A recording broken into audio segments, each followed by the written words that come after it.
Ya hemos visto hasta este momento la iglesia de Éfeso, la iglesia de Esmirna, la de Pérgamo, la de Sardis y ahora nos toca la de Filadelfia. Apocalipsis 3, versículo 7 en adelante. Estos mensajes a las 7 iglesias del Apocalipsis son las últimas palabras de Jesús.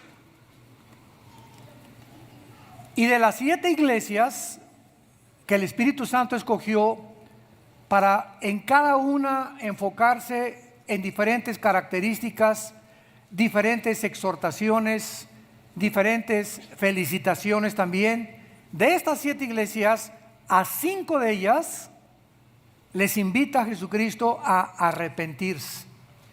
Más bien que invitación, es un mandamiento. Les ordena que se arrepientan.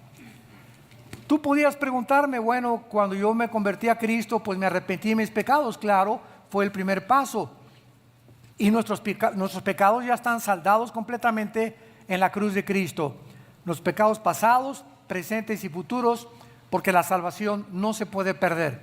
Si tienes realmente el nuevo nacimiento, la regeneración, el bautismo del Espíritu Santo y el sello del Espíritu Santo, es irreversible. Lo que Dios nos da es vida eterna, no vida temporal. Pero no vamos a entrar en eso ahorita. Entonces, nuestra cuenta ya fue pagada en la cruz, pero ya siendo cristianos, cuando pecamos, dice Hebreos capítulo 12, que Dios al que ama disciplina a sus hijos. Entonces, ya siendo cristianos, todos los días desarrollamos el bendito hábito de examinar nuestro corazón. Llegar en la noche a casa, Padre Santo, hoy vi a una mujer con ojos que se me fueron, le grité a mis hijos, le quemé el chorizo a mi esposo en el sartén en el desayuno, le di un planchazo, ¿verdad?, a mi suegra. Bueno, en fin, ¿verdad?, todo lo que hagamos. Tengo una deuda hace 3 o 4 años que me estoy haciendo el tonto o la tonta para pagarla, que se llama fraude, se llama robo. Si tú debes algo a alguien y no lo pagas, estás robándole, estás defraudando, estás abusando de su confianza, es un daño a tu prójimo. Entonces todas estas cosas tenemos que traerlas a la cruz. Y en ese momento le decimos, Padre, perdónanos, dice primera de Juan 1, 8 y 9, si confesamos nuestros pecados, Él es fiel y justo para perdonarnos y limpiarnos de toda maldad. Entonces tenemos que ver y tener la intención de que queremos ponernos a cuenta con Dios. No nos aprovechemos de su amor. No creamos jamás que vamos a engañarlo. Es que es un pecado que cometí hace 3 años y violé a una muchacha, o le robé a alguien, a mi cuñado, o hice esto y el otro hace 2 o 3 años. Trata de arreglar ese problema y decirle a la persona, no he tenido dinero, pero te voy a pagar 50 pesos a la semana. Pero yo no puedo quedarme con una deuda con nadie, porque no es correcto a los ojos de Dios. Igual, si necesitamos pedir perdón, lo necesitamos hacer para limpiar nuestra conciencia y que la gracia de Dios continúe fluyendo a través de nuestra vida. Entonces, tenemos que desarrollar el hábito del arrepentimiento, que es ir en un camino y dar una vuelta de 180 grados y caminar en sentido contrario a donde tú, tal vez cuando llegaste esta mañana a este lugar, ibas caminando. Y hay caminos de muchos de ustedes que parecen buenos, pero son camino de muerte. Necesitamos arreglar nuestras cuentas delante de la cruz. Muy bien. En esta iglesia de Filadelfia, ya vimos la primera parte ahora en la primera conferencia de la mañana. La palabra Filadelfia significa amor fraternal. Viene de filos, amor fraternal. Es el amor que le tienes a tu mamá, el amor que le tienes a tus hermanos, que es diferente al amor a tu esposa y al amor a tu esposo.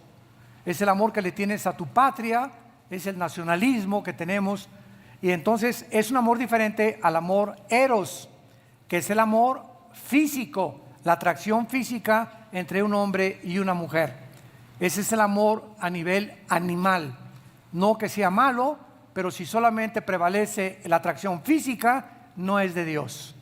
Tiene que haber amor fileos y el amor ágape, que es el amor de Dios. Esta iglesia de Filadelfia era la cuna de la civilización griega porque fue destruida y reconstruida por uno de los Césares. Tiberio le cambió el nombre a Neo Cesarea, que significa la nueva Cesarea o la ciudad del César. Y más adelante, Cristo le dice en el versículo 8 que la puerta que le abrió a esta iglesia para predicar y compartir la palabra, nadie la podía cerrar. Y aunque tienes poca fuerza, versículo 8, has guardado mi palabra y no has negado mi nombre. Y en penúltimo lugar, en el versículo 9, es un repaso de la clase anterior. Le dice Dios a esta iglesia: he aquí, yo entrego en la sinagoga de Satanás a los que se dicen ser judíos y no lo son. ¿Somos judíos nosotros? Fíjense la pregunta que les hice, porque ahorita, gracias a Dios, que se han levantado muchas iglesias que se llaman mesiánicas, o sea, iglesias de judíos étnicos, de mamá judía y que nacieron en Israel, viven en México. Por ejemplo, aquí en México la colonia Polanco es la colonia donde más habitantes judíos hay. Casi la mayor parte de los habitantes de la colonia Polanco son judíos y hay cantidad de sinagogas en esa colonia. Entonces hay muchos de ellos que se están convirtiendo a Jesús y aceptando a Jesús como el Mesías, y se levantan iglesias que se llaman mesiánicas. Aunque son hermanos de nosotros y cristianos igual que nosotros, ellos son de origen judío étnico. Entonces hay cristianos que nacieron en Ecatepec, ¿verdad?, y en Xochimilco, y ya se dice que son judíos y ya se ponen la kipá y quieren tratar de vivir como viven los judíos, y esa es la trampa en la que muchos están cayendo por la ignorancia de las Escrituras. Entonces, cuando un gentil, que somos nosotros, vamos a una iglesia mesiánica, el único cuidado que tenemos que tener es que no nos judaicen. ¿Qué significa esto? Que no nos obliguen a guardar el sábado. Y si alguien te pregunta: oye, pero ¿por qué no guardas el sábado? Tú contéstale: te gano. Yo guardo el domingo, el lunes, el martes, el miércoles, el jueves, el viernes y el sábado. Te gano. El sábado fue dado físicamente a Israel para que ese día pudieran ellos, el séptimo día de la semana, dejar de trabajar y no hacer nada absolutamente para poder dedicárselo al Señor después de 6 días de labor. Cuando Cristo viene en el Nuevo Testamento, Mateo 11, 27 y 28, Jesús dice: vengan a mí para los que están cargados y trabajados, y yo soy su Shabbat. Yo los haré descansar. Entonces, cuando venimos a Cristo en el Nuevo Testamento, Él es nuestro sábado, porque al venir a Jesús descansamos ya de nuestras obras, como dice Hebreos capítulo 4. Y los apóstoles, Juan, Pedro, Pablo, etcétera, etcétera, ya cuando el Espíritu Santo vino en Pentecostés el domingo, el primer día de la semana, los apóstoles ya no volvieron a reunirse los sábados. Hechos capítulo 14, 1 Corintios 16 del 1 al 2, se juntaban ahora el primer día de la semana. Entonces, el lugar de reunión del Antiguo Testamento, el sábado, en el Nuevo Testamento se cambió al domingo, porque el domingo vino Pentecostés, bajó el Espíritu Santo y Cristo resucitó el día primero, que era el domingo. Entonces ya no necesitamos guardar un solo día. Ahora todos los días para el cristiano es un Shabbat. Descansamos ya en la cruz. Entonces todos los días lo guardamos en el corazón y todos los días ya son santos para nosotros. Es como la Semana Santa, ¿no?, que la impuso la Iglesia Romana. En la Semana Santa te dicen que, creo que son 30 o 40 días antes, no comas carne. Hágame el favor nada más, ¿no? Puro pescado. O sea, la Cuaresma famosa. Y el Viernes Santo a las 3 de la tarde, en ese momento te hincas o tienes que ir a algún servicio religioso, porque es día santo, porque es el Viernes Santo. Lunes, martes y miércoles, buena está la borrachera. Pero el viernes ya no hay tequila, ya no hay nada, porque es el Viernes Santo. Para nosotros todos los días del año son santos. Todas las semanas son santas, porque ya Dios nos llama santos y hemos entrado a descansar en lo que hizo Cristo en nuestro lugar en la cruz del Calvario. Toda esta información es muy importante porque cuando tú no conoces la verdad, vives esclavizado a dogmas, a ceremonias, a liturgias, a tradiciones que no tienen su origen en la Biblia. Hermano, ¿puede en Navidad poner arbolito? Personas ignorantes. O sea, yo no pongo el arbolito porque es de símbolo babilónico, etcétera, etcétera. Y los que ponen arbolito, le dice Dios desde el cielo: a ver, por favor, Arcángel Miguel, los que pongan arbolito, ponles tacha. Y los que no pusieron, ponles una palomita. Dios, imagínense que se esté fijando en esas tonterías. Entonces, si tú no quieres poner arbolito, Romanos 14, no lo pongas. Estás convencido que no lo pongas. No juzgues a los que lo ponen. Y los que lo ponen no están cometiendo pecado, porque hay unos que no lo ponen y tienen cara de pasada por agua, amargados. Y hay unos que lo ponen jingle bells, noche de paz, contentos. Y es lo que Dios ve, la condición del corazón. No si pones árbol o no pones árbol. Tenemos que crecer y madurar y en eso. Oye, ¿es pecado ponerse pantalón en las mujeres? ¿Es pecado tatuarse? Mira, si eres gordo, no te atrevas a juzgar a alguien que trae un tatuaje. ¿Por qué, hermano? La Biblia dice en 1 Corintios 6, 19 y 20: vuestros cuerpos es el templo del Espíritu Santo. Mira nada más la grasa que te sobra. ¿Quién peca más? ¿El que se puso un dibujo en el cuerpo o el que se aprovecha de los alimentos? Estamos juzgando sin darnos cuenta que al decir un dedo y apuntar, nos apuntan 3 para atrás. Tengamos cuidado cuando pongamos el dedo sobre alguien. Él puso arbolito en Navidad. Mira la hermana los pantalones que trae. Y mira, esto no debería de ser. Y el tatuaje que tiene esa persona. Y no estamos analizando primero nuestra condición delante de Dios. Y el reino de Dios, Romanos 14, no consiste en que si tomas vino o no tomas vino. En que si te vistes de esta manera no te vistes de esta manera. Que si te pones un tatuaje no te lo pones. Consiste en gozo y paz en el Espíritu Santo. Dios ve si en tu corazón estás en paz con Él, estás en paz con tu prójimo, estás contento con vivir, estás gozoso de todos los días, estás agradecido con Él, y deja a todos los demás. No juzgues. Eso es lo que Dios ve. No si pones árbol o no pones árbol, si te vistes así no te pones así, si te pones cola de caballo no te pones cola de caballo. Por el amor de Dios, tenemos que crecer, santos de Dios. Ya tiene la iglesia que madurar y entender qué es el cristianismo verdadero. Bueno, vamos pues ahora al versículo 10, que es donde nos vamos a concentrar y que es muy interesante y bastante profundo, porque nos va a revelar e iluminar verdades escondidas tanto en el Antiguo como en el Nuevo Testamento. Dios le dice y le promete a la iglesia de Filadelfia, Apocalipsis 3:10: por cuanto has guardado la palabra de mi paciencia, yo también te guardaré de la hora de la prueba que ha de venir sobre el mundo entero, para probar a los que moran sobre la tierra. Esta hora de la prueba se encuentra en toda la Biblia, porque ha habido en toda la Biblia, ¿verdad?, el diluvio, Sodoma y Gomorra, tribulaciones, guerras, etcétera, etcétera, donde el pueblo de Dios ha atravesado muchas pruebas y circunstancias. Pero esta hora de la prueba que ha de venir, Cristo la definió en Mateo 24 como una tribulación como nunca antes en toda la historia, desde Adán y Eva, había sucedido en el mundo.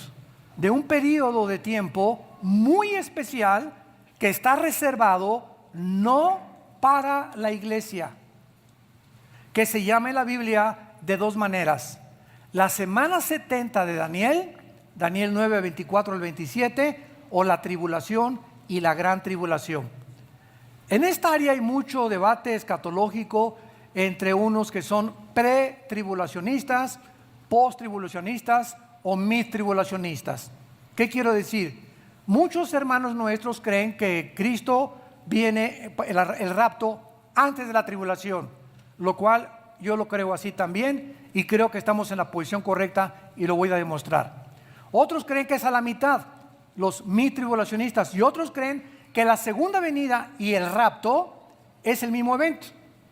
Yo, antes de que pudiera ya afirmarme completamente en que la iglesia no va a atravesar la tribulación, creía que era a la mitad, porque me enseñaron, Cristo viene para librarnos de la ira.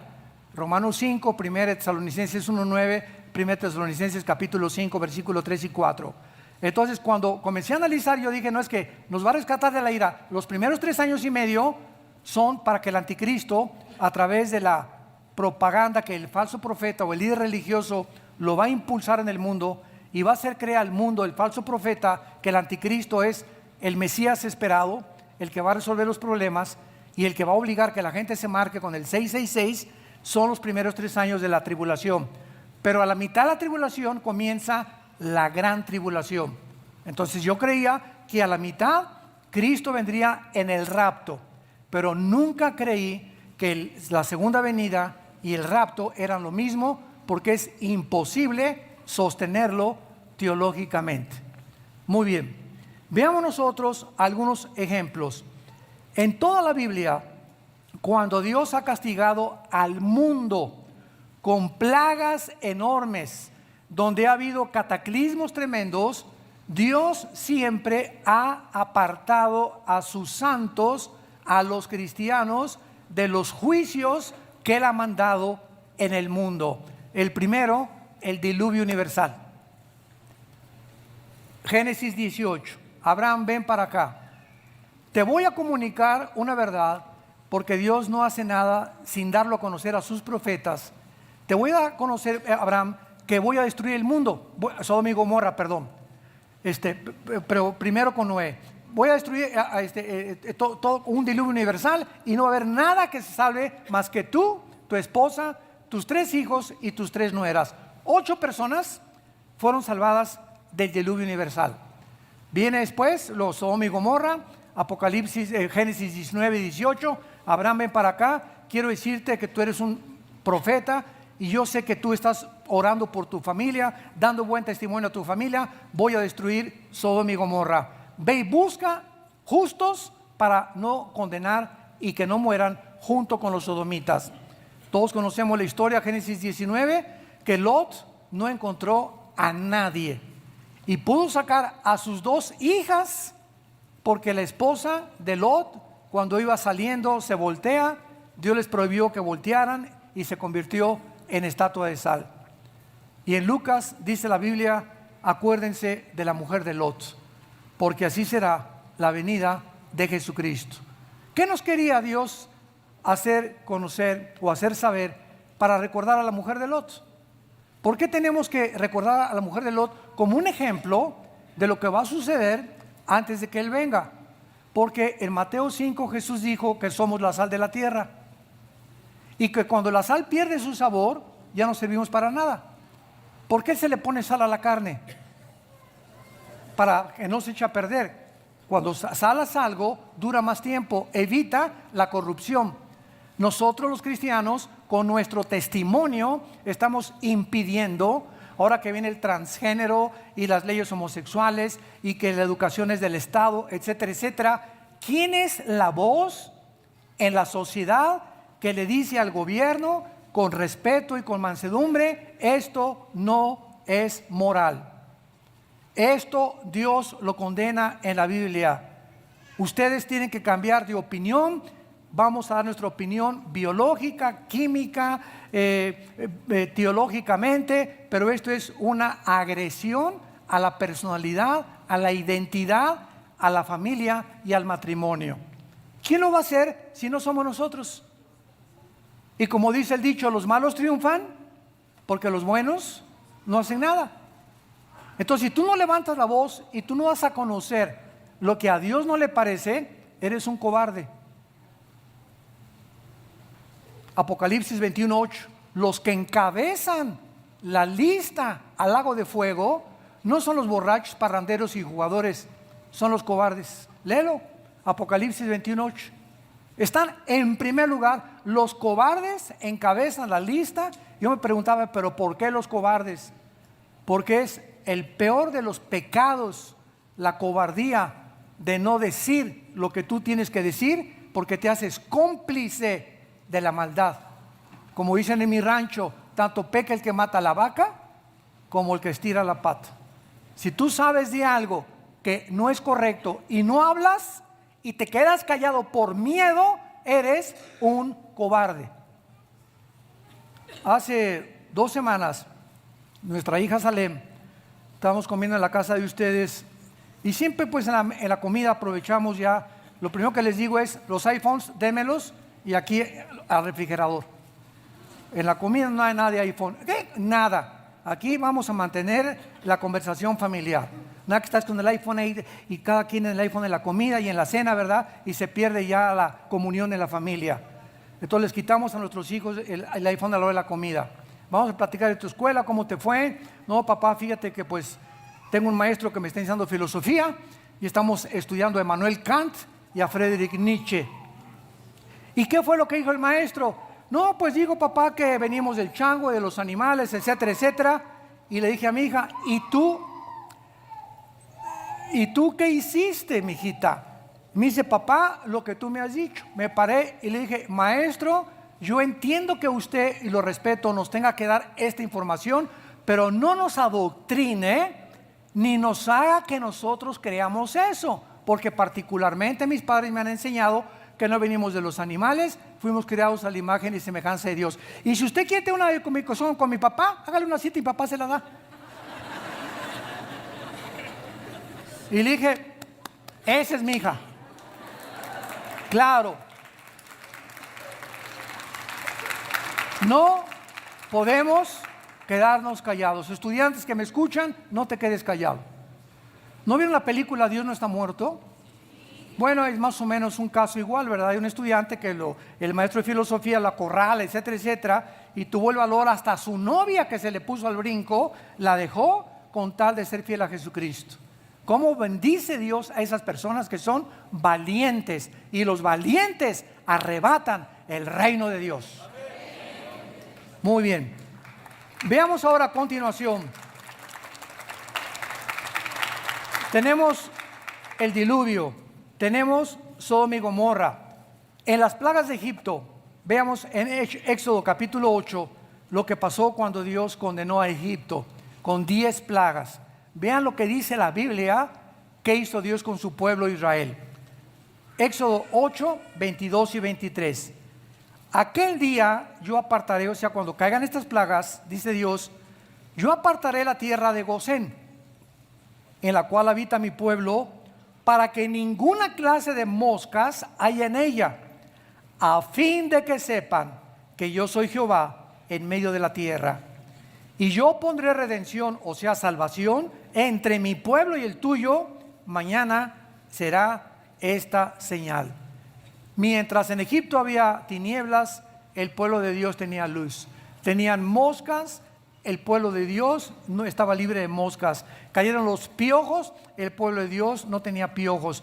Dios hace una separación cuando Él juzga al mundo. Y veamos un último ejemplo en el libro de Ezequiel, capítulo 9, en el Antiguo Testamento, en el caso de Israel.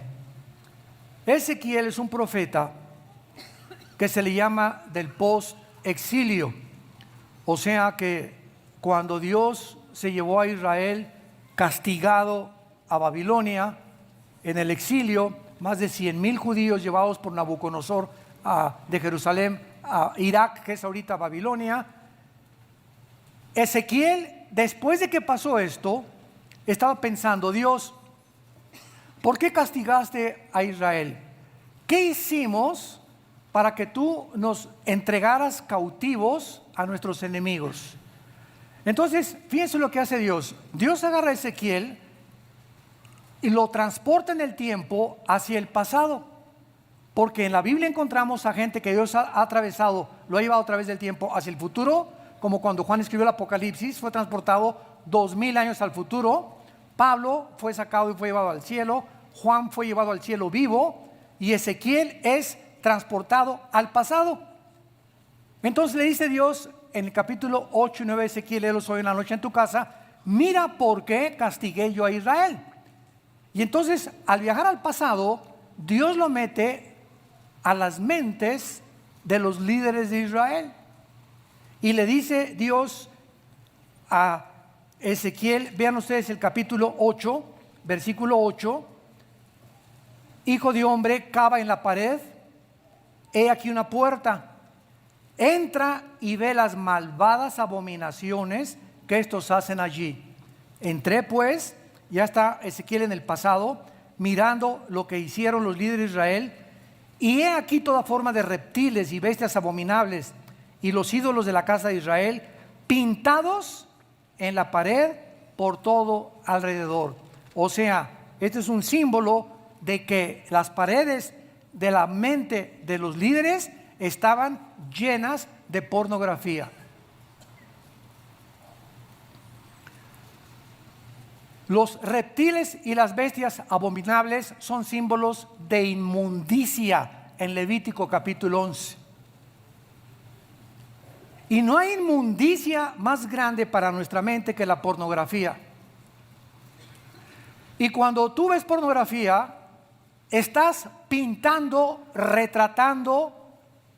Esas imágenes se quedan grabadas, impresas profundamente en tu mente o en mi mente. Y esas imágenes tardan muchas semanas o meses en ser borradas, porque la única forma de que son borradas es cuando hay un quebrantamiento profundo, un arrepentimiento profundo, sacar todo eso, luchar en oración contra esos pensamientos para que puedan salirse de tu mente, y ya no, cuando estés orando, vengan los pensamientos y los demonios lo usen para atormentarnos con pensamientos de inmoralidad. Y ya no podrás ver a una mujer con ojos de santidad y de decencia, las verás para desvestirlas del cabello a los pies. Y así hay hombres, no pueden ver a una mujer con ojos sanos, las tienen que, ahora sí que, ¿verdad?, sensoriar, y las retratan y las filman, y lo único que están imaginando es pura porquería. Entonces, esto Dios lo castiga como ustedes no se imaginan, porque la pornografía mina y desintegra el carácter. Sin que te des cuenta, comienza a desintegrar tu personalidad. ¿Qué significa esto? Que el sistema inmunológico espiritual que tenemos y que lo debemos de mantener cerrado contra los ataques y los dardos de fuego de Satanás, Efesios capítulo 6, es la santidad. La pornografía hace hoyos en nuestro blindaje espiritual, nos abre a los demonios. Y cuando los demonios tienen acceso a tu vida o a mi vida, comienzan a ensuciar nuestras mentes, ya te borran la dirección que Dios tenía para tu vida, comienzas a tomar decisiones equivocadas, comienzas a comprar cosas equivocadas, comienzas a ya no prosperar, tú ya no puedes tener paz, tienes amargura, tienes vergüenza, tienes culpa, tienes odio, tienes rencor. Tu estado emocional, sentimental, comienza a ser alterado sin que te des cuenta, hasta que dentro de 1 año o 2 años eres una persona que ya estás completamente controlada por demonios. Hace algún tiempo hubo un asesino en Estados Unidos, en la Florida, llamado Ted, con T de tío, Ed Enrique de Daniel, Ted Bundy, con B grande y con Y al final, Ted Bundy. Véelo en internet. Este muchacho era un muchacho de 30 a 32 años, con profesionista, muy bien parecido. No tenía cara así de malo o de maligno. Muy bien parecido el muchacho, abogado, próspero, tenía su carro, etcétera, etcétera. Mató 19 muchachas. Total que lo condenaron a la cama de gases en Florida, porque en Florida hay pena de muerte. Y cuando estaba en la cárcel, el día anterior a que lo inyectaran, ya creo que lo inyectaron, fue a la cámara de gases, no me acuerdo muy bien, fue a visitarlo James Dobson, que es un psicólogo cristiano que todavía vive, ya tiene como casi 90 años, una mente impresionante en la psicología cristiana. Lo fue a visitar a la cárcel para guiarlo a Cristo, y además porque en Estados Unidos permiten a los pastores, a los condenados a muerte, darles la oportunidad de reconciliarse con Dios, aunque los mismos carceleros muchos ni creen en Dios, ¿no? Entonces Ted Bundy James Dobson le pregunta a este hombre: ¿cómo comenzó en tu vida cuando tú puedes tener las mujeres que quieras? Hombre, es bien parecido. ¿Por qué las tenías que matar? ¿Cómo comenzó esa obsesión que se convirtió en una adicción después? Y él lo dijo: con la pornografía. Cuando tenía 13 años caí en la pornografía. Y me acuerdo que íbamos a la iglesia y muchas veces oí mensajes del pastor que debía... Insistí, y llegó un momento en que yo veía una mujer, y se lo dijo al doctor Dobson: yo no era yo. Era una fuerza extraña que me cegaba completamente, y decía: yo esa mujer la tengo que tener, y como no la podía tener así, la tenía que matar a cuchilladas. 19 muchachas menores de 23 años las asesinó, y todo comenzó con la pornografía. Es a donde lleva estos vicios impresionantes. Bueno, los líderes de Israel cayeron en eso, y dice la Biblia en el capítulo 9 de Ezequiel, el juicio, que es a lo que vamos, versículo 4. Ya que Ezequiel viajó al pasado y vio la razón por la cual Dios tenía que castigarlos, y cuando hablamos de líderes, no estamos hablando de pastores, aunque claro que estamos involucrados. Todos los varones somos en nuestra casa los líderes. Todos los varones y padres de familia tenemos la responsabilidad delante de Dios de guiar a nuestra familia por sendas de justicia por amor de su nombre. Y a nosotros Dios nos va a castigar, ¿sí? A disciplinar, porque Dios al que ama, cuerea, así lo dice, azota al que recibe por hijo. A los varones nos va a ir 10 veces peor que a las mujeres. ¿Por qué, hermano? Porque Cristo es nuestra cabeza, y nosotros somos la cabeza de las mujeres. Al que mucho se le da, mucho se le va a demandar. Por eso ser hombre no es emborracharte nada más y tener 2 o 3 mujeres y tener amigos que se emborrachan contigo. Ser hombre es ser hombre de acuerdo a la palabra de Dios. Íntegro con tu esposa, íntegro con tus hijos. Eso es el valiente. Los cobardes huyen de esa responsabilidad y se refugian con sus amigos de parranda. Le dice Dios, versículo 4, capítulo 9 de Ezequiel: pasa por el medio de la ciudad, pon en medio de Jerusalén y ponles una señal en la frente a los hombres que gimen y que claman a causa de todas las abominaciones que se hacen en medio de ella. Y a los otros dijo, oyéndolo yo: pasen por la ciudad en pos de él y maten. ¿Qué día es tan feo y tan falta de misericordia? Hoy te vas a escuchar por qué Dios hace esto. Maten. Y dice la Biblia: no perdone vuestro ojo ni tengan misericordia. Maten a viejitos rabo verdes. Faltó eso en la Biblia.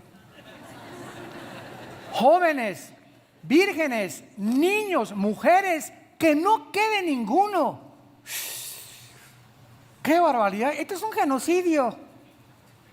Así la gente se expresa cuando lee la Biblia, porque no tiene la capacidad espiritual para ver detrás de lo que Dios hace, de un juicio que Dios hace, las consecuencias que si a estas personas se les hubiera dejado vivir, hubieran infectado a toda una ciudad.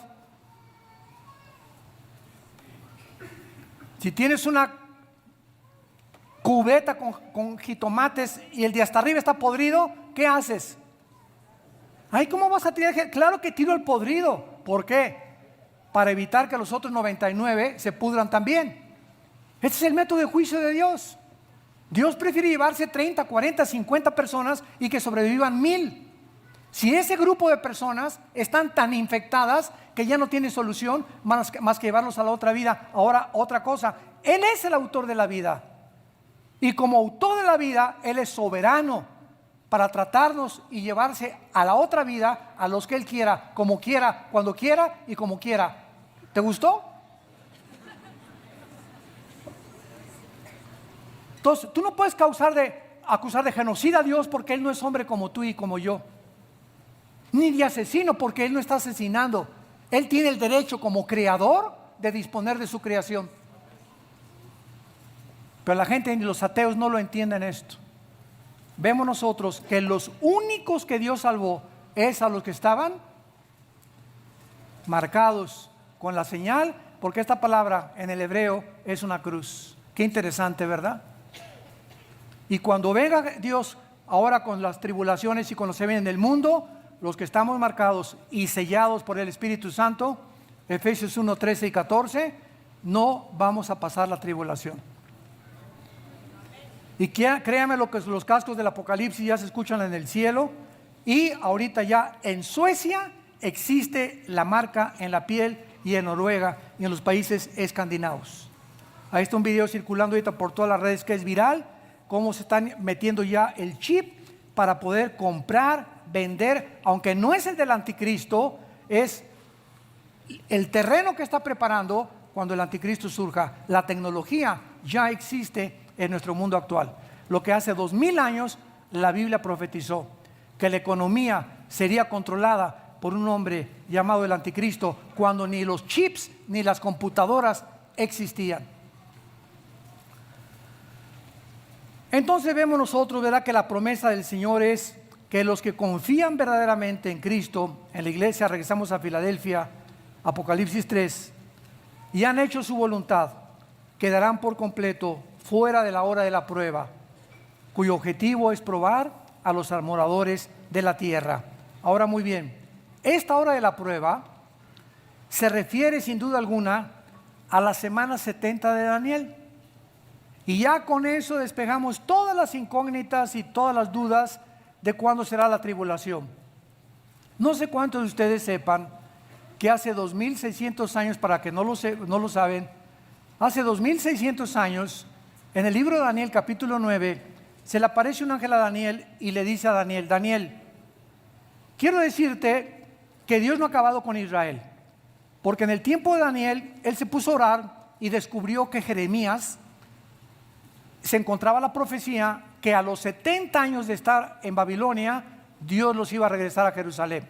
Entonces Daniel dijo: pero si ya estamos, falta una semana, 2 semanas para que se cumplan los 70 años de cautividad. Entonces capítulo 9 de Daniel y 10 se pone a orar a Daniel y manda un ángel Dios con la respuesta a Daniel, porque Daniel le dijo: Señor, ¿qué va a hacer con tu pueblo Israel ahora? ¿Qué vamos a hacer? Ahí viene el ángel en el cielo, se le atraviesa un principado satánico, hay una guerra ahí casi de 2 semanas, hasta que por fin el ángel de Dios baja y le dice a Daniel: Daniel, escribe lo que te voy a decir.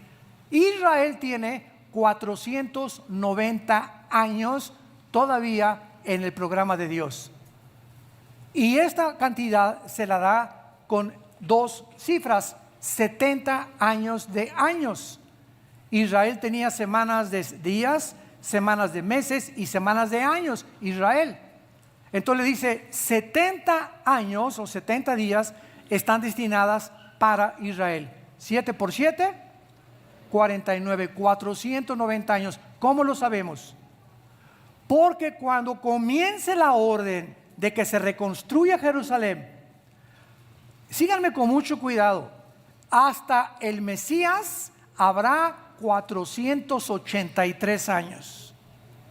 Y esto es cronológica y matemáticamente estudiado por físicos, astrónomos, personas expertas en las matemáticas, que son exactamente desde cuando se reconstruyó Jerusalén, Nehemías capítulo 2, versículos 2 y 3, con el rey Ciro de Persia, que dio la orden de reconstruir Jerusalén, hasta el Mesías, 483 años. Cuando Cristo entra en Jerusalén, el domingo de Ramos, ahí se cumplen los 483 años.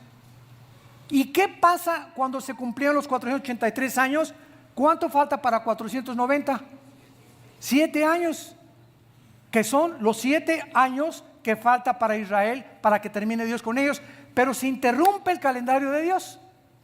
Yo recuerdo cuando jugaba ajedrez, mi hermano, por cierto, Alejandro, que es el director del ITI, mi hermano Alex, que fue el que me ayudó a Cristo, fue campeón de ajedrez en Acapulco, en la infancia y en la juventud, y todavía juega bastante. Cuando juego con él ahí nos las llevamos, pero es muy bueno. Entonces yo entré a 2 o 3 torneos, pero me eliminaron. Yo no tenía el cerebro que mi hermano tenía para el ajedrez, pero nos ponían un reloj. Entonces tú aprietas el reloj para que comience a jugar la otra persona. Cuando se acabe el tiempo, le aprietas el reloj otra vez, y así cada 3 minutos o el tiempo que se disponga, tú tienes para hacer tus movidas de ajedrez. Cuando Israel rechaza a Jesús y le dice a Pilato: la sangre de él caiga sobre nosotros, Israel o los judíos acarrearon sobre su nación una maldición. Y en ese momento Dios apretó el reloj y se detuvo el conteo del plan de Dios para Israel, y entonces nos injertó a nosotros y entramos en lo que llaman 2000 años de iglesia o de la historia cristiana, donde Dios ya no tiene que ver nada con los judíos como individuos, pero sí como nación, porque en el 48 del siglo pasado regresaron a su tierra el 14 de mayo, y ahí Dios volvió a apretar el botón y está comenzando a recorrer otra vez el tiempo profético para Israel. Y ahora sabemos, ¿verdad?, que ya queda muy poco tiempo, y por eso miles de judíos se están convirtiendo ahorita a Jesucristo como el Mesías. Entonces, cuando comience la tribulación, son 7 años, y esos 7 años no le pertenecen al tiempo de la iglesia, le pertenecen a Israel, que se quedaron muchos, cortos, porque les falta 7 años en que Dios trate con ellos. Cuando venga Jesucristo en la tribulación, la iglesia es sacada y Dios sella a 144,000 judíos, no de Metepec ni del Estado de México, judíos étnicamente de cada tribu, 12,000 de cada tribu, 144,000. ¿Por qué judíos? Porque la iglesia ya no está aquí, porque es 7 años para Israel en que Dios va a tratar con ellos, y en esos 7 años se cumple lo que se llama la fiesta de la expiación, que viene después de las trompetas, que es el rapto. Por eso se tiene que cumplir la fiesta de las trompetas, Rosh Hashanah, y Yom Kippur, que es en la expiación para los judíos. Y ahí dice la Biblia que hará lamentación. Israel, Romanos 11, 25 y 26, se convertirá y hará lamentación por Dios. Por eso la iglesia no puede estar en los 7 años de la tribulación.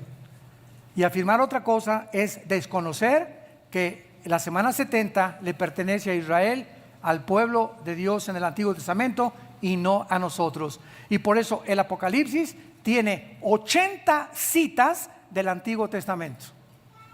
Y en el capítulo 4, cuando Dios le dice a Juan: sube acá, es un símbolo del arrebatamiento. Y del 4 hasta el 19 son los juicios de Dios, de los sellos, las trompetas y las copas. La iglesia, cuando estén aquí abajo, estamos arriba en el tribunal de Cristo, las bodas del Cordero, y bajamos en la segunda venida con Él. Zacarías capítulo 14, ya que fuimos premiados y recompensados en el cielo, bajamos a establecer el reino milenial para entrar a gobernar con Él 1000 años. No puede ser el rapto y la segunda venida el mismo evento, porque ¿cuándo pasaríamos las bodas del Cordero? Y en Apocalipsis 19, las bodas del Cordero son antes de la segunda venida de Jesucristo. ¿Tan tan? Está muy fácil. Bueno, entonces esta hora de la prueba es la semana 70, y vean ustedes estas razones rápido que les voy a mencionar. Número 1, porque dice afectará al mundo entero. Ha de venir sobre el mundo entero. Es decir, siempre que se menciona los moradores de la tierra se refiere a los no creyentes en todo el libro del Apocalipsis. Apocalipsis 6:10, 8:13, 11:10, 12:12, 14:6. En la grabación lo pueden ustedes buscar para probar a los que moran sobre la tierra, no a la iglesia. La tribulación no es para nosotros. La tribulación es para el pueblo de Israel y para todos aquellos que no se arrepintieron, aun cuando en la gracia de Dios habrá miles de convertidos durante el tiempo de la tribulación, que aparece en Apocalipsis 7, de toda tribu y lengua y nación.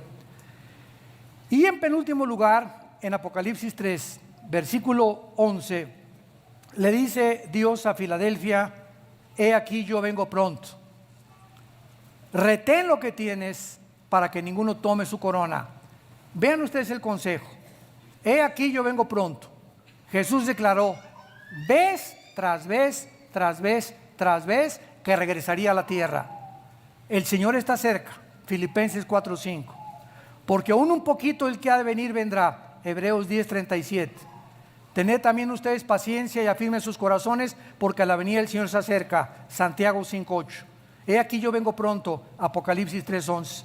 He aquí yo vengo pronto, bienaventurado el que guarda las palabras de esta profecía. Apocalipsis 22:7. Por toda la Biblia Jesús dice: vengo por ustedes. Vengo pronto. ¿Y por qué te has tardado, Señor? Porque mi tiempo no es el de ustedes. 1000 años para mí son como un día, dice el Señor. Un día para mí es como 1000 años. Pero tengo una cosa, que si no vengo este año o no vengo el año que entra, tú te vas a encontrar conmigo cuando tú te mueras. Miren, hace unos días hubo un accidente tremendo en la carretera a Toluca. Un accidente donde continuamente nosotros estamos viajando, viniendo a Toluca hacia México, pasando Santa Fe, una bajada así grandísima, y un tráiler, ¿verdad? Todavía no se sabe, aparentemente esta muchacha ya está en la cárcel.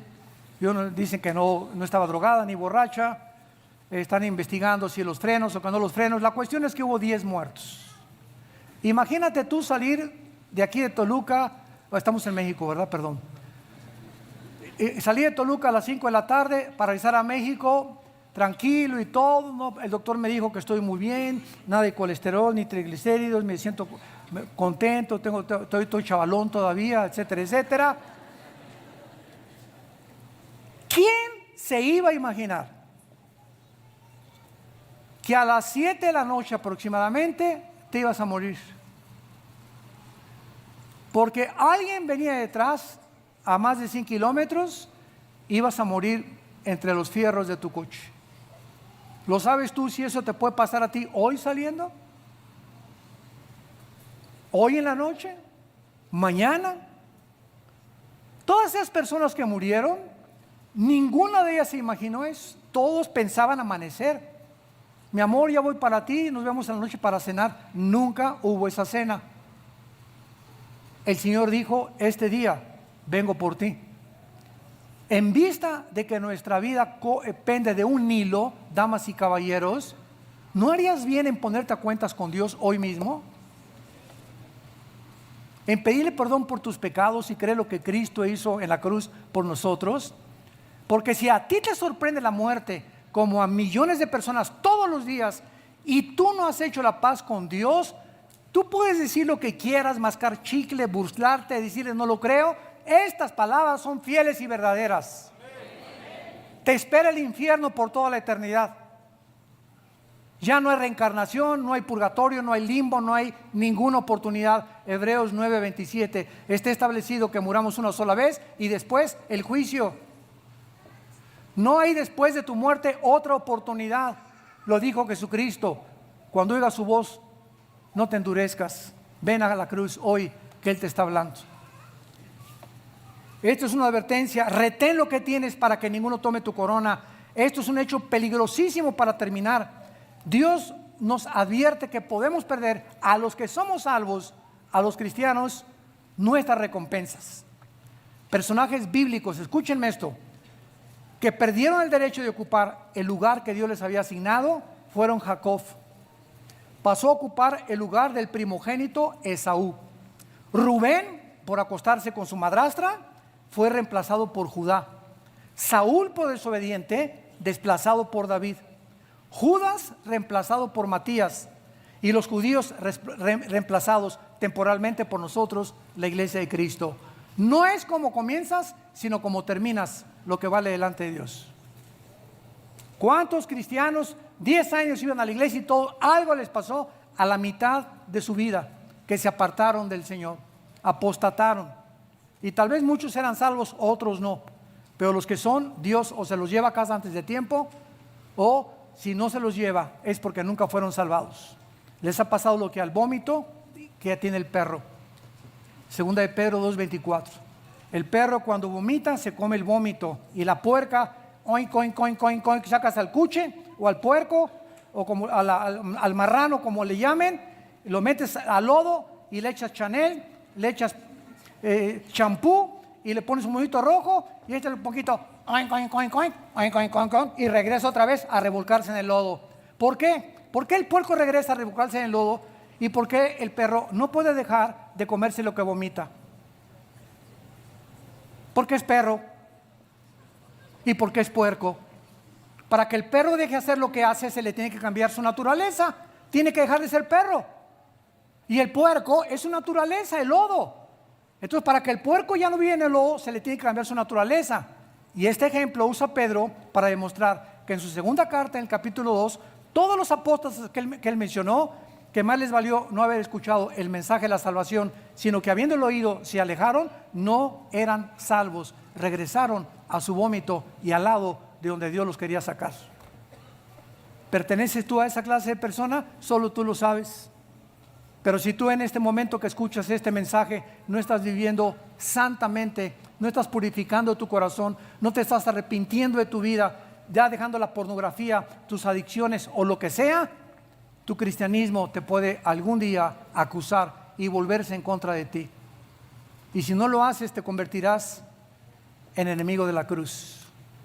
Porque los más grandes enemigos de la cruz en su tiempo pasado supieron y oyeron y conocieron de un mensaje que un hombre murió en Jerusalén crucificado para pagar nuestros pecados.